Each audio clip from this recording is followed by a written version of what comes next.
Next speaker is Professor Dr. Ali Mishal.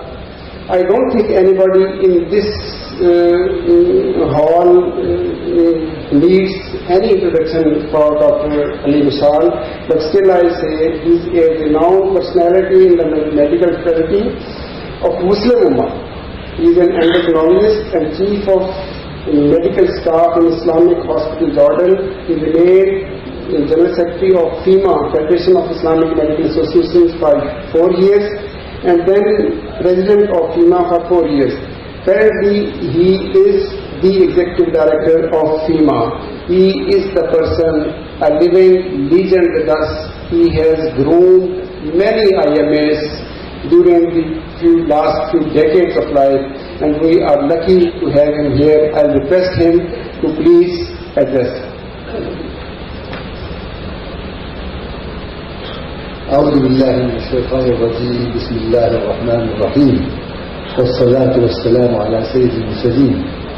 Dear sisters and brothers in Islam, Assalamu alaikum wa rahmatullahi wa barakatuh.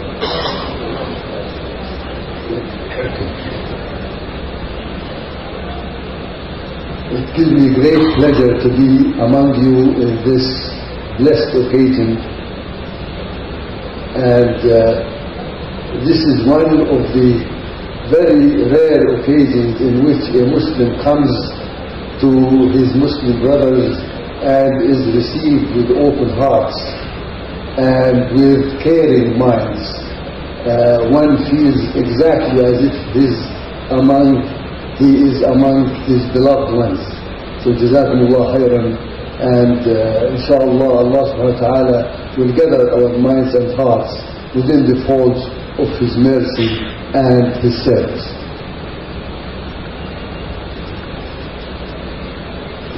This is just a very brief reminder of my Muslim brothers and sisters about the open wound for the whole Ummah, Al-Masjid Al-Aqsa and Bayt Al-Maqdis. Just a reminder that it will be in your hearts and in your prayers, inshallah. And these are your sisters and your brothers facing the worst kind of oppression and discrimination the whole world has witnessed. Now, within the folds of the theme of this distinguished conference, يا أيها الذين آمنوا آمنوا يا أيها الذين آمنوا آمنوا, I wanted to present this mixed scientific and Iman presentation for you. Many of you know about the Human Genome Project, which was finalized in the year 2003.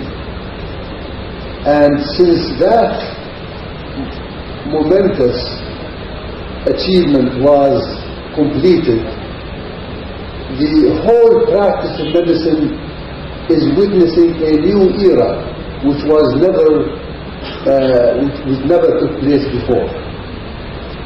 The nucleus of every human cell, most of the heritable genetic information, namely DNA, it is a linear polymer comprising of 4 bases. Imagine, only 4 bases: adenine, guanine, thymine, and cytosine. And if you look at each base, you will find it is composed of simple materials: oxygen, hydrogen, things like that. But the arrangement of those 4 bases distinguishes humans from each other since the creation of Adam alayhi salam. And when you look at the chromosomes, you see those segments. They are the genes. People think that the genes are just locked in that situation, those segments. No, the genes circulate around in that atmosphere of the DNA the same way the spirit, the ruh, circulates in our body. And The information encoded in each of those segments is enormous. I will never forget, even before the discovery of the Human Genome Project, one of our professors in America was making a lecture, and he said the information in those genes, encoded in those genes, can fill up 50,000 volumes of Oxford Dictionary. Imagine now after they discovered new sequences. To translate the genetic information into protein, and protein here we don't mean just mere protein. We mean all the enzymes, all the factors in the cell are proteins. So to make those proteins, DNA changes into RNA, and then RNA forms a template in the body to process proteins. The RNA crosses the nuclear membrane, enters the cytoplasm, where it serves as a template for the synthesis of specific proteins. The flow of information is unidirectional. The DNA molecule is extremely stable. Now, they tested DNA from ancient bodies, mummies in Egypt and the others. It is stable. They can characterize the human being after thousands of years. Very, very stable. Now there is genetic code. The sequence of bases, as I said, in a gene dictates the sequence of amino acids in a specific protein. There is a template, just like a huge manufacturing machine in which it gets its products one after the other using the same code. This collinearity between the DNA molecule and the protein sequence is achieved by the means of genetic code. If one were to print one copy of only one strand of the haploid human genome, the information encoded in it would fill the text of 170 times the size of Harrison's textbook. It's just one segment. Imagine the other segments, and imagine the segments that we don't know about yet. We only discover only few areas of information. This text can also be envisioned as having been copied over and over for thousands of generations. Now when you contemplate on that, you cannot help but reciting this ayah. قُلْ لَوْ كَانَ الْبَحْرُ مِدَادًا لِكَلِمَاتِ رَبِّي لَنَفِدَ الْبَحْرُ قَبْلَ أَن تَنْفَدَ كَلِمَاتُ رَبِّي وَلَوْ جِئْنَا بِمِثْلِهِ مَدَدًا. Of all seas and oceans in the world are in it, and you wrote the information of Allah subhanahu wa ta'ala, you will exhaust that even if you wrote another group of seas and oceans. Another one, وَلَوْ أَنَّ مَا فِي الْأَرْضِ مِنْ شَجَرَةٍ أَقْلَامٍ وَالْبَحْرُ يَمُدُّهُ مِنْ بَعْدِهِ سَبْعَةُ أَبْحُرٍ مَا نَفِدَتْ كَلِمَاتُ اللَّهِ. Same meaning. Now, going into the genomics of cancer gives us another means of contemplation. In the normal process of cell division, the DNA is passed on to daughter cells without alterations. In all of us, there is a safe step. The DNA goes from one generation, from one cell to the dividing cell safely and nicely. Normally, several major regulatory mechanisms in the cell operate to ensure safety of the genome throughout this process. Genomic code, proofreading for errors in replication. Any cell with damaged DNA is not allowed to proceed to the next phase of the cycle. It is channeled to death, apoptosis, automatically. Normal cells have a complex and efficient repair system. Imagine in our own cells, from the time you are born to the time of death, there is a continuous challenge and battle between the cells that become deranged and then end up into disease or cancer, and between the repair system all the time, every minute, and your body repairs itself all the time. لقد خلقنا الإنسان في أحسن تقويم. When these regulatory mechanisms malfunction, here we get trouble. Cells with altered genomic material survive, and here comes trouble. Altered genome could involve overexpression of growth or suppression of a gene involved in apoptosis. So we have genes and factors that are involved in growth, and others are involved in suppression. Any imbalance, then the cell goes in trouble. There are inherited abnormal genes with defects. We call them mutations. Mutation means the gene or the allele of the gene gets changed, mutated. Such as, for example, the BRCA1 and 2 of breast cancer and ovarian cancer. Genetic alterations can result from environmental factors. So it is not only the gene. Sometimes the gene by itself causes the problem. But sometimes the gene by itself doesn't cause the problem unless there is an environmental factor. Carcinogens that damage DNA, such as radiation, tobacco, and things like that. Inherited abnormal genes may not by themselves lead to disease. They might sit there. Genes that cause cancer can remain dormant for many, many years, throughout life actually. The Human Genome Project scientific breakthroughs enabled identification of mutations linked to different forms of cancer. Some other genetic abnormalities at the molecular level predispose to metastasis. There are genes for metastasis. Sometimes people have cancer, but they don't have metastasis. These discoveries opened avenues for new therapeutic interventions. Recent advances in technology have allowed complete sequences of a large variety of cancer cells.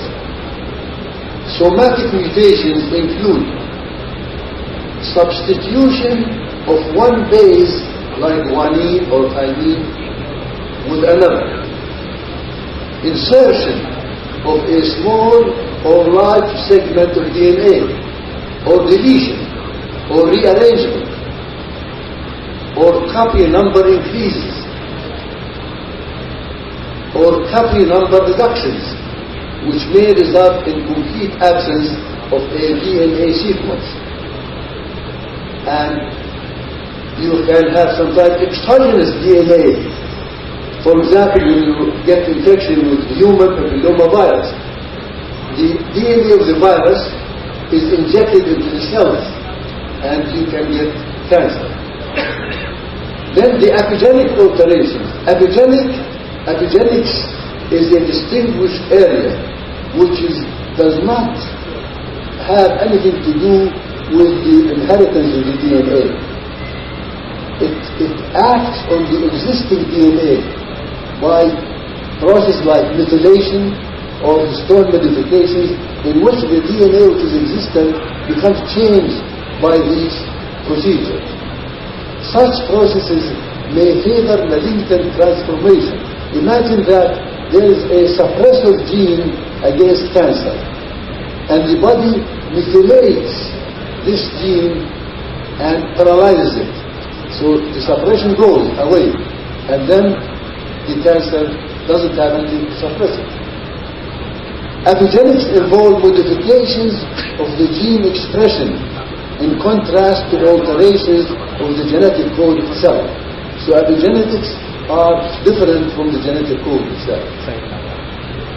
Repair system for DNA damage, there are many repair systems.